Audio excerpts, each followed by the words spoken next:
everybody, Jason David Frank, the Green Ranger, White Ranger, Red Ranger, Black Ranger from Dino Thunder. We're here in New Jersey right now. We're about to do an interview.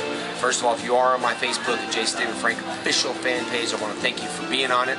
And we're going to do a little interview right now, a little Power Ranger interview, martial arts interview, clothing line interview, so feel free to ask me questions. All right, great. Thank you, Jason. I know you've had a very busy day, and I know you're hungry right now, so I really appreciate you taking your time to do this. So, first question. Now, I know you've been doing martial arts for a very long time, but when you were a kid, what did you want to be when you grew up? Well, I started training at the age of 4, and it's kind of funny, but my mom said you always act up, so I thought I'd be an actor.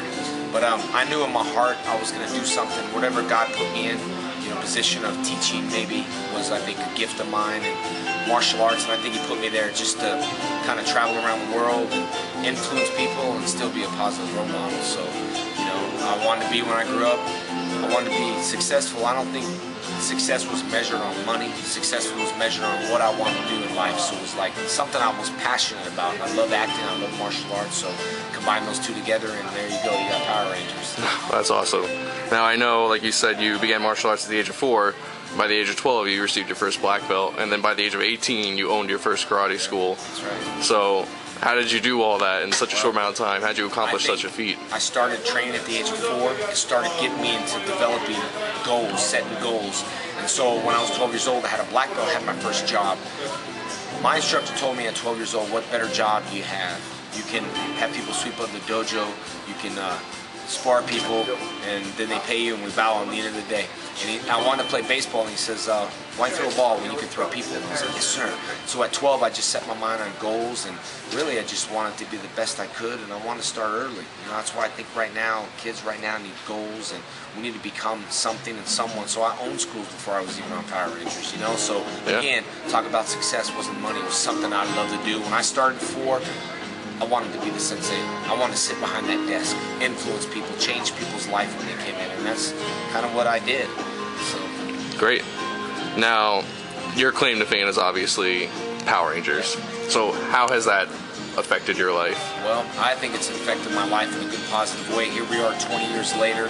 Here all the kids have grown up, and today I'm signing autographs for little kids that used to watch the show, and they watch the show with their moms. So grabbing 3 generations, and even though starting Power Rangers over again with different seasons, it puts me back on Netflix. It put me, I was 5 different Rangers, 5 different, like I said, Rangers, not seasons, but kind of. Yeah. And I've been there the longest Ranger, and it just kind of, I think it's influenced my life in a positive way, because I get to influence other people's lives. Yeah. So it was like it worked together as both. Yeah, absolutely. Now, I mean, as you said, you are the longest Power Ranger, recurring character. You've been the green, the white, double red, and now black. So why do you think your character, above anybody else, has been the fan base? I think we talked to Saban, and the development guy said, when people think Power Rangers, they think of Tom. Because I've been the longest running Power Ranger, and more episodes and just different color Rangers. And again, I think that's because of the passion I had for it. I think people can feel the passion, even through television. I've never turned interviews down. I promote myself. I've never turned an autograph down. I don't consider myself a celebrity. I consider myself an everyday person, to let them know that they can achieve something if they can believe in it. You know what I mean? So I don't know. I just think people feel that vibe and they feel the energy, and I've never acted like Mr. Hollywood. I'm just not that. I love doing the Hollywood stuff, but I'm not Mr. Hollywood.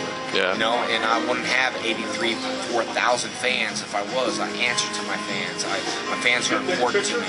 And no matter how tired I am, even this class, I was like, whoa, I felt dizzy. I got to eat. The sugar was low, but I'm still there pushing through it because it's important to me. And I think people ask, and you might ask, what's ahead of you, or what are you going to step into next? I think it's fan driven. The fans will drive me to where I want to be. Fans want me back on Power Rangers, they'll push me back towards Power Rangers. Without fans, you're not going to have that opportunity. Just like in fighting, if you want me to fight someone, the fans will make it happen. Yeah. So that's what's important. So right now I'm building a good, strong fan base, so when I do a movie, me and Johnny are working on a few things, and I'm working on something that I think is going to be great, but I want it to be independent. I want it to do something that I want to do, and after all, you need fans to make things happen. Absolutely. You know what I mean? Yeah. So, Jesus in Tap is your MMA clothing line. Where'd you come up with the idea? Yeah, would you look at that? Jesus in Tap right there. Where'd you come up with the idea, and what does the clothing line mean to you? Well, clothing line means to me is like tap out, you know. It's like not to give up. And obviously, God's changed my life, and I wanted to come up with a positive thing in martial arts. Everybody, all the fighters pray, they thank God on the end, you know. Before you pray, everyone does. If you're gonna die, please God, get me through this. Even if you don't believe, you'll end up believing when something bad happens to you. So I wanted to put a positive message into the mixed martial arts, something that was just positive, but it was hard to get it in. Nobody wanted to touch the word Jesus. You know, now I got into, you know, representing UFC fighters to all that stuff. So now it's kind of worldwide. You know, even we sell clothing stuff across the world. Even in Indonesia and other places, they said that they're making shirts, and illegal shirts, selling them on the street corner. And how do you feel about that? So I feel honored. They're doing that to Adidas, they're doing it to Nikes, and I don't care. It just gets the message out. You know? Yeah. Now, you already mentioned what some ideas that you're coming up in the future. So, last weekend I saw you at New York Comic Con, and I think you probably had the longest line ever. And although you were scheduled only 1 hour to do autographs, you stayed the full 4 hours plus. So, I mean, you already mentioned your fans and how much they mean to you. So, here's an opportunity now. What do you want to say to your fans? Well, first of all, I'd like to thank you, fans out there.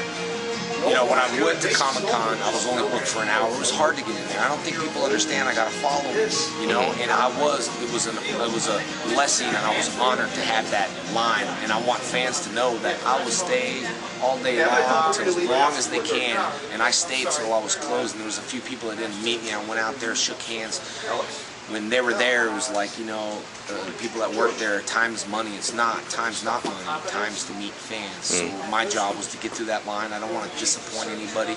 And because of that, I think other conventions around the world and other people, it was one of those things where they're like, we'd love to have you. And we underestimated them. So never underestimate the fans of Power Rangers. Never underestimate Absolutely the fans. not, no. Jason David Frank. Don't underestimate us, because you know what? I do have that fan base. I was very honored and blessed to have so many fans there. So I just want to thank all the fans that you know belong to the Jason David Frank official fan page. Thank you to the fans, to the Power Ranger franchise. Thanks to the fans, to the martial arts, you know, and keep doing this. Not just, I embrace it, you know, because you guys are older now, and a lot of people, you know, I meant something to the fans back then, and I still do, and I don't want to disappoint the fans. I want to make sure they meet me and say, wow, man, he's everything I thought he was. You know what I mean? So I'll continue to do what I got to do, and thanks to you guys, I wouldn't be here if it wasn't for the fans. Yeah, and I could definitely spread that message, because you took this time to have this interview with me. So just one last thing. Can you more for us? It's morphin' time! Bam! All right, Jason. Thank you very much, man. I really appreciate your time.